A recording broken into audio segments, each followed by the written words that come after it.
Throughout the 2000s and the 2010s, there has been an overflow of web series on the internet. Ed's World, Homestuck, the Tankman series is a few examples. But in my personal opinion, none have been more different and as interesting as Salad Fingers. Salad Fingers was released July 1st, 2004 by the sick and twisted mind of David Firth.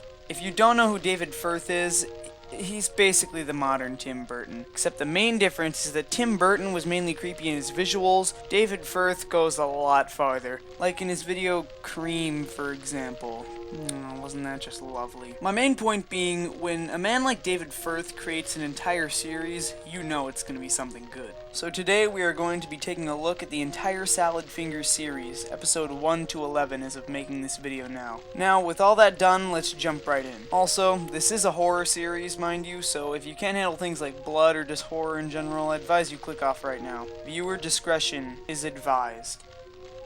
Right off the bat with episode 1, the series starts itself off with us being introduced to our leafy green friend, Salad Fingers. In this opening, Salad introduces us to himself by telling us he likes to touch rusty spoons. Of rust against my salad fingers is almost orgasmic.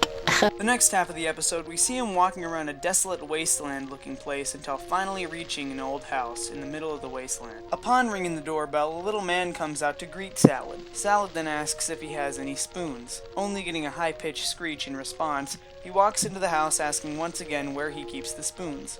Being screeched at once again, Salad decides to leave. Before doing that, he must caress the rusty kettle. Right off the bat, the series knows what it is. The sound design is very chilling, being able to hear each and every little thing that's happening. The music also sets the mood very well. In fact, it's the same song that's playing in the background as I speak right now. Salad's raspy voice adds to the entire experience as well. His voice could be described as high, but like I said before, it's the raspiness making his voice so eerie and memorable. The first episode sets all things in tone for the series, but we haven't even scratched the surface yet.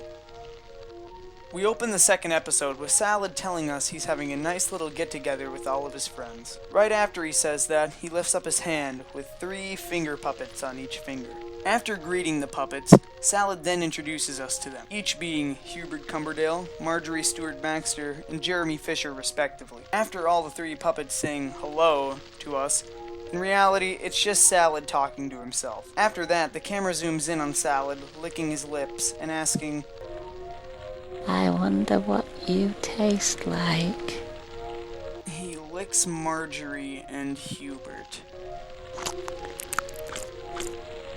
Marjorie Stewart Baxter, you taste like sunshine dust. Oh, Hubert Cumberdale, you taste like soot and poo. After this, Salad tells his friends that there's a fish in the oven if anybody is interested, and then for some reason he starts speaking French. Comment t'appelles-tu? Qu'est-ce qu'il y a? We then abruptly cut to the outside of Salad's house, where a boy in a pink Letterman's jacket happens to be walking by.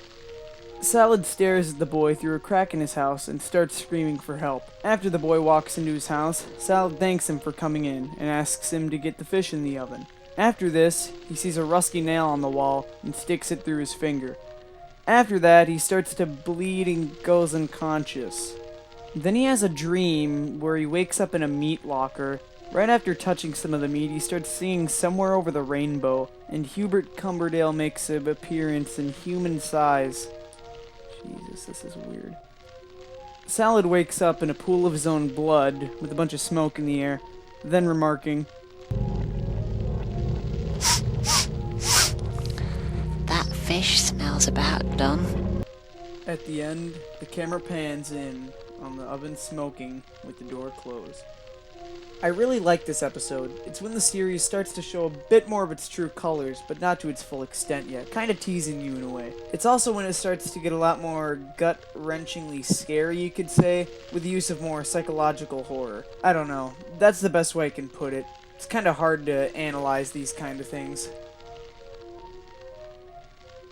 This episode starts with Salad greeting us outside, where he says he's been enjoying the pleasures of nettles, which is a dangerous spiky plant apparently. After this, he finds a baby carriage for some reason. Confused at first on what it is, he decides to put the plant in it and name it Nettle Carrier. How original. When he starts to take it home, a bald man with no arms starts to chase behind him. After this, we see Salad in his house with the nettle. He rubs the nettle on his chest and lactates. Okay, 1 second here, I gotta say again, this series is very weird. Ugh, why am I doing this to myself? Anyways, after all that, the man with no arms seems to like to smash his head on Salad's door, which for some reason Salad doesn't even acknowledge or notice, and he starts to recall what he calls the happy times, as we see a flashback of him in a hair salon with Hubert Cumberdale of all people. Again, the series is kinda weird. After the weird bald man dies from smashing his head on Salad's door for so long, Salad greets the corpse, naming him Milford Cubicle. Oh, great. After bringing Milford's corpse into the room and putting it on a meat hook, he starts to play the flute for him. Okay, now that's definitely the weirdest moment in the entire series right there. And after that, he offers Milford a warm glass of milk as the episode ends. After watching the third episode, I'm starting to think it's my least favorite in the series. It's not bad by any means, but it's definitely the weirdest one. You know, because of the whole lactating and flute playing we get into in this one. I don't know really how to feel about this one. Ugh, well, 8 more to go. Today, our leafy green friend greets us wearing a beret, telling us he wants to go find France because he's always wanted to go there. In the distance, we see a weird-looking figure, as Salad says. But that little boy has been watching me for a while now. After Salad finally decides to walk away, the little figure starts making noises while following him. Salad is visibly uncomfortable. Upon escaping the figure again, Salad heads back home in his usual style. Once he gets home, he starts talking to a bug in his house that he names Bourdoise. After talking to the bug for a while, he says he's gonna pet it, but he actually just kills it. Not understanding that he killed the bug, he vows never to play with them again unless they go tidy up. After this, he goes to the door to find a faucet head tied to a string outside. Excited about this, Salad goes into a dream sequence where he flies through the sky with a bunch of other faucet heads. Damn, this series just keeps on topping itself in absurdity. I'm not really surprised though. After chasing after the faucet head, the string is pulled, luring Salad Fingers to the owner of the string. After following it for so long into a jungle, his foot is caught in a bear trap. After falling unconscious once again, he wakes up in a cage. Right after rubbing the rusty cage bars, of course, in Salad Fingers fashion, the figure that was following him before walks up to the cage and starts making weird noises again, making Salad Fingers very uncomfortable. This moment, of course, leading into the saddest moment in the series, where the little figure starts to cry and hurls over when Salad Fingers escapes. And what kind of ruins that moment is that right after Salad Fingers' getaway is a flying faucet head. Yeah, beautiful, right? Okay, I retract my statement about before. This is definitely the weirdest episode as of yet. Probably one of my favorites as well, just because of how unironically funny it is to me, especially the faucet bits. This one is probably my favorite so far as of rewatching the series. We start off the episode with Salad telling a phone operator to get his old friend Charlie to tell him that Salad is going to be having a picnic that day. After the phone hangs up, Salad lifts up his hand and starts talking to Hubert Cumberdale. But Salad Fingers somehow forgot the name of Hubert Cumberdale, naming him Barbara Logan Price. Right after this, Salad walks into a room in a white dress, talking to himself, saying things like, "You're so beautiful," and he starts talking to himself like he's a bride getting ready for a wedding. After all that, we see him sitting at a picnic cloth in his yard when a young girl finally comes to join him at his picnic and starts eating with him. As both of them start to talk, or should I say just Salad speaking to her with no response, we see Marjorie staring out the window at the both of them, probably jealous. After a little bit, we see the crow steal a spoon that Salad was holding. The girl actually speaks, and you see, due to Salad Fingers only talking to himself for such a long time, this freaks him out when somebody else actually speaks, and we end the episode with him hiding in his house alone, still shaken by her words. Okay, now this episode was really good. It's the perfect balance between creepy and funny. I didn't mention it in the episode's description, but the part where the crow repeatedly screeches in the weird dog-sounding voice is hilarious. But it is equally as terrifying as it is funny, with the whole part at the end of the episode. Overall, it's perfect. One of the best in the series. This episode has the strangest opening as of yet, where Hubert Cumberdale turns into a black goo that burns Salad to the touch. Looking scared after this, Salad peeks around the corner of his door due to a figure being in his house. The figure just turns out to be good old Jeremy Fisher. This is the first mention in the series of what Salad Fingers calls the Great War. At first, Salad was confused on why Jeremy was not out fighting the Great War, but it is quickly interrupted when Jeremy gives Salad a toy horse as a present. Salad quickly names this horse Horace Horsecollar, after the Disney character of the same name. Soon after, Jeremy abruptly quote-unquote leaves, but in reality, Salad just eats him. When he's left alone in his room with Horace Horsecollar, he plays with him for a while, doing the normal horse toy stuff like races. When that's all done, we see Salad and Horace walk into the local toilet in the middle of the wasteland. How lovely. After having another conversation with himself, he gets scared and starts to head back home. Upon arriving back at home, it pans inside of the house, with yet another conversation with himself happens. But when the camera pans back to where Salad was, it's Jeremy Fisher in human size. When the argument is over, it shows that Jeremy turned into Salad Fingers again, and at the end, where Salad Fingers is eating the head of another clone of himself, I guess. God, it's so hard to explain this stuff. It's something you have to watch for yourself. As you might be able to tell, I'm struggling to explain some of these. The series is just so symbolic and weird in its imagery. Sometimes it's even hard to understand what's going on normally while watching. Overall, this one, it was just kind of your normal Salad Fingers episode. Pretty good. This episode's opening is probably my favorite one by far. We open up with Salad Fingers eating sand in his yard, calling it floor sugar. When Salad is done eating the ground, he goes over to the hole Hubert Cumberdale quote-unquote dug to find who he calls his younger brother Kenneth, who is actually just a corpse lying in a dish, but it's Salad Fingers. Later on, we see that Salad and his brother are having a nice dinner together, where Salad has a flashback of him and his brother, quote-unquote, frolicking through the riverside, but in reality, it's just him with a measuring wheel going up to a tree and talking to himself. Man, he talks to himself a lot, doesn't he? After this, he sends his little brother back to the trenches of the Great War where he came from, and by that, he kicks him back into the ditch while singing We'll Meet Again. My god, this series. This episode was very interesting. It wasn't creepy or scary, it just really makes you think about what Salad's past life was like. It's clear there's lore here to this series, and this episode makes that very clearly evident.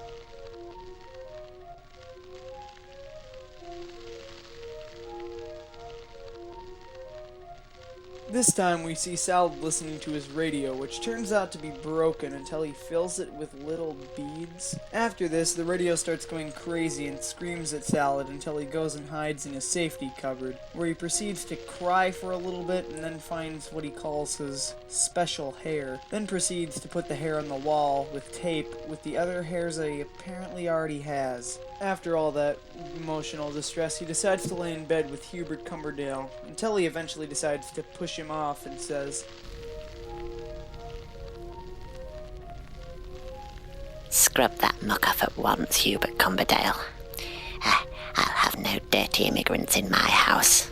Later that night, the radio wakes up Salad again, insulting him and telling him to clean his house. Due to this, Salad starts freaking out and ripping off his collection of hairs on the wall and goes into his safety cupboard and hides again, crying once again. Oh jeez, this one was definitely one of the sadder ones in my opinion. Seeing Salad just kinda yelled at all the time and crying was a bit depressing. It was still a good episode though.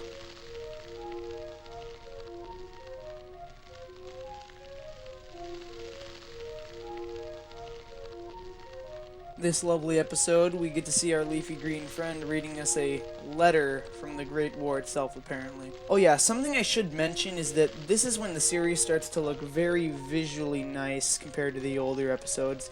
It's a very nice change of pace for my eyes after rewatching this entire thing. Anyways, after reading this fake letter, a tree branch slithers its way through into Salad's house, which in response, in Salad fashion, bites the end of the thing off. A voice of a child saying that Salad heard it comes from outside, revealing a tree referred to as Mr. Branches. After angering Mr. Branches, Salad Fingers wakes up with a stomachache, realizing it was all just a dream. And right after the stomachache that isn't even a stomachache, Salad gives birth.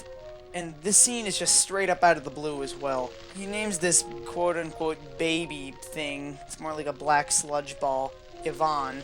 He eventually starts to get angrier and angrier at the baby, Yvonne, the more and more each day.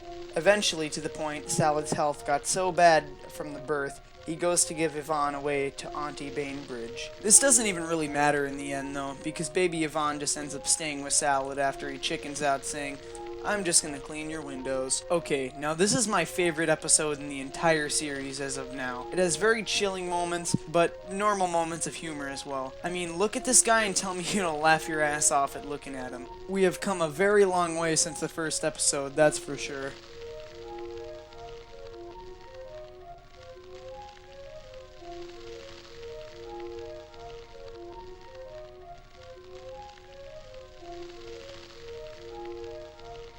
The second to last episode opens up with Salad telling us it's Hubert Cumberdale's birthday, and he's immediately telling Milford Cubicle to take a shower.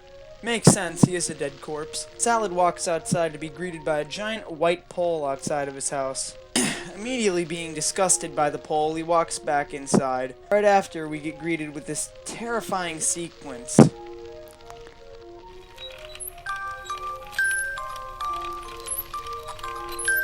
Salad then leaves his house saying that Milford Cubicle got sick, going out to look for a doctor in the abandoned wasteland. When they find the weird doctor in the wasteland that looks like it has knives for fingers, it bites Salad fingers during the examination that he now took for himself, and he flings the doctor off of himself, landing on Horace Horsecollar, who I thought was supposed to be still at home. This leads to the scariest and most brutal moment in the entire series, where the doctor brutally cuts open Horace Horsecollar with his knife hands. And after this, Salad heads back home, and somehow, Horace is just standing there healthy as ever. I don't know how he did this, but it leads to the funniest joke in the entire series, with all these horses in Salad's house.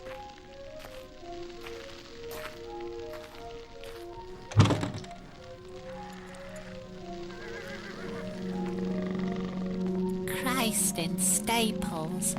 Horace, I said you could bring one friend. After getting all the horses out of his house, Salad goes outside to be greeted by a table of a bunch of clones of himself eating organs. Taking the spare seat at the table, he's frightened at first. Until, of course, the giant white pole that was in the beginning of the episode lowers and gives him a hat made out of Milford Cubicle's now flesh. How sweet.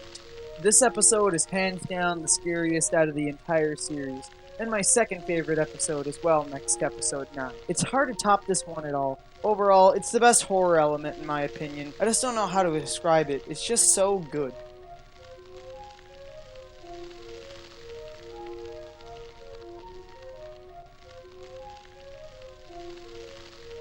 On our very last and final episode, we open up with our leafy green hero sitting in the dirt talking to himself, but with one key difference this time. He has a mirror. He soon gets mad at Marjorie for not getting a haircut and immediately ripping her hair out with his own teeth. Well, that got heated fast. After getting home after that ordeal, Salad suggests that Hubert needs to grow up a bit. And with saying that, sows flesh to Hubert that he just conveniently has in his drawer. Happy with his creation, Salad goes up to his mirror and brags to his glass brother, who's revealed to be another version of himself, but more sympathetic to the other new character we meet, Glass Mother. It is then revealed that Glass Brother's perspective, that Salad Finger himself, is the one that is trapped in the mirror. Wait, does this mean he's actually trapped? In my opinion, no. It's symbolic in my eyes. Anyways, after that, Salad has another encounter with Glass Brother outside with a puddle. Later that night, Salad makes dinner for himself, but the bad thing is that Glass Mother is the one giving the ingredient instructions. After puking up the terrible food, Glass Brother kidnaps Hubert Cumberdale for himself, making Salad Fingers have to go retrieve him. After taking Hubert back after a very weird battle with both Glass Brother and Glass Mother, he breaks the mirror and puts the last shard in a box, so Glass Brother and Mother never have to be seen again. In with my final conclusion, this series is some of the greatest storytelling I have ever seen in a web series. From its terrifying visuals, to its great sound design, to its dark, funny humor, it is a great time to watch. Overall, it's hard to criticize the series due to it being so symbolic and hard to describe, and to put into words in general. The best way I can put it His salad fingers, instead of looking at it in the perspective like a normal TV show or web series, is to look at it like art. Due to the fact of it being hard to explain, abstract, and, kind of having the absence of a main plot. Overall, this is a must-watch for all kinds of horror fans. This series, to me, will always be remembered, and to many other people, as an old internet classic. Thank you. Well, thanks for watching the video. Like and sub, and I'll see you guys next time. Thanks.